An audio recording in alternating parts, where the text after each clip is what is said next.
Hey, this is Nick, I'm Jace Broda. and welcome to the Demand Gen Daily Podcast.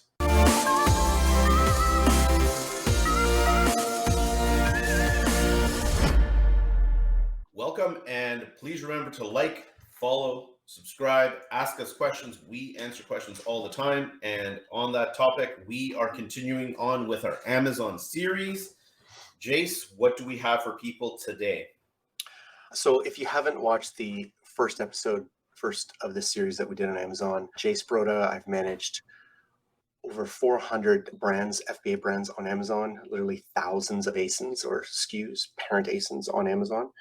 So lots of experience. And today I just wanted to focus on the title and bullet points, specifically the keyword prioritization or the SEO of those components, because they have a massive impact on sales on Amazon. I said at the very beginning of the episode that your title and hero shot have a disproportionate impact on your sales. It's if you've ever been a YouTuber, I'm a former YouTuber, your title and thumbnail have a massive impact on the click-through rate and the watch rate of your videos. Over time, you learned that you had to spend as much time on the title and thumbnail as you did the actual content of the video. That was a fair use of your time if you were trying to make a living at this.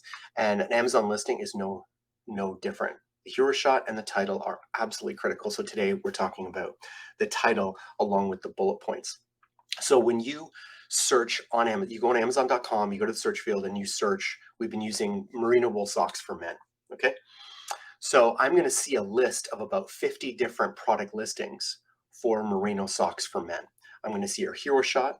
I'm going to see a title, and I'm going to see the number of reviews. So today we talk about the title. How is it that my merino sock brand ranks over Nick's merino sock brand?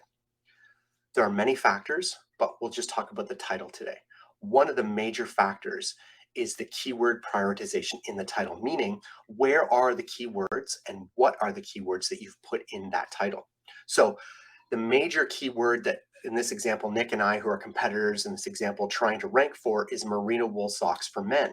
If that's true, we want the key phrase merino wool socks for men first in the title, because we're signaling to the Amazon platform, to the algorithm, that is the most important keyword for us.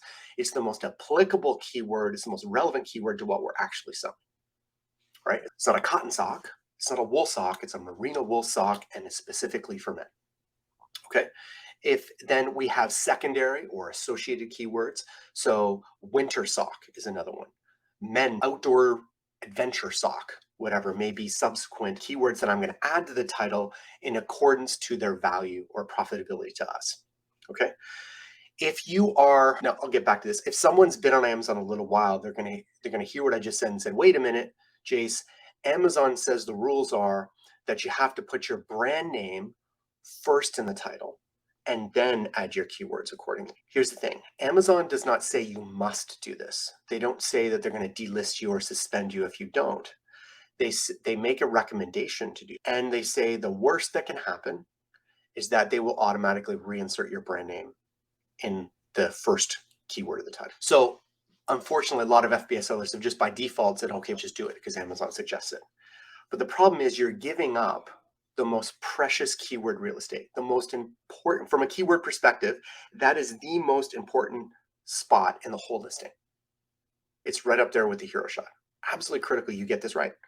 You can get everything else, the whole 95% of the rest of the listing, correct. But if you screw this up, you have shot both your feet off. We don't recommend you put your brand name unless you have to, because Amazon inserts it automatically, or you have significant off Amazon brand awareness.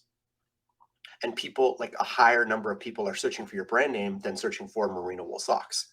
So put the most important keyword first in the title and then add keywords according to their value. Second thing, when people are searching for, let's say, here's an example, beauty products or cosmetic, anything you put on your skin or anything you buy for a baby, big things are really important, like vegan free or vegan, paraben free, animal cruelty free, stuff like this. And they want to add it because they know their target audience really cares about that. The problem is no one is searching for paraben free just for that. There's no relevancy to your actual product.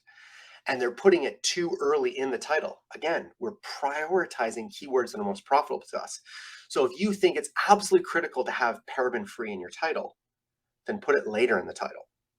That's really quite often. The second thing is there's so many associated keywords that they don't actually tell us what the product is. It's incredible what people do on these. It happens all the time when you're searching. Cramming all these, I won't say woke keywords, but associated keywords, but they don't tell you what the product does.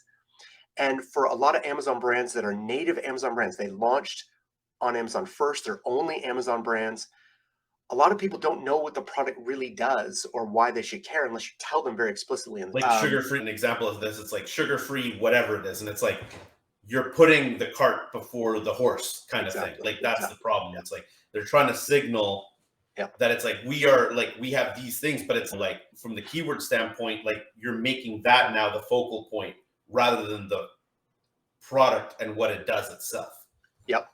So I want to drive that message home. The second thing is oftentimes the listing is not using enough keywords. You want to maximize the number of keywords you can put in that title. It's been a while now, but I think depending on the product category, it may be gated, but you want to maximize however many keywords you can put in there, how many characters, maximize them.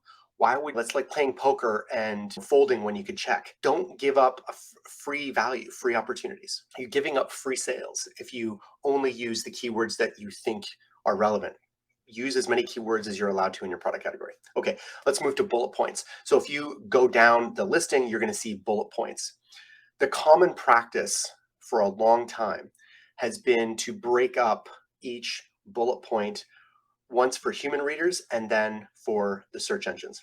So the first 2 to 5 words in the bullet point is in all caps, and it's written for the human readers in a way that at a glance, I can have instant reading comprehension. So if we're talking about thermal wall insulated coffee cups, never burn your fingers again. Boom. Oh, it's thermal wall. I can have a hot coffee or tea. I'm not going to burn my fingers. Get it. Dishwasher safe. Boom. I don't need to think about it. It's written for human readers at a glance to easily understand. The rest of that bullet point is written in regular caps, but it's written primarily for the search engine. Now, it's well written in English, of course, but the keyword prioritization is what matters most.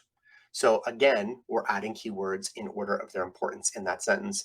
So that's a skill where most people have said, oh, I've been copywriting for 2 decades. I know copywriting great.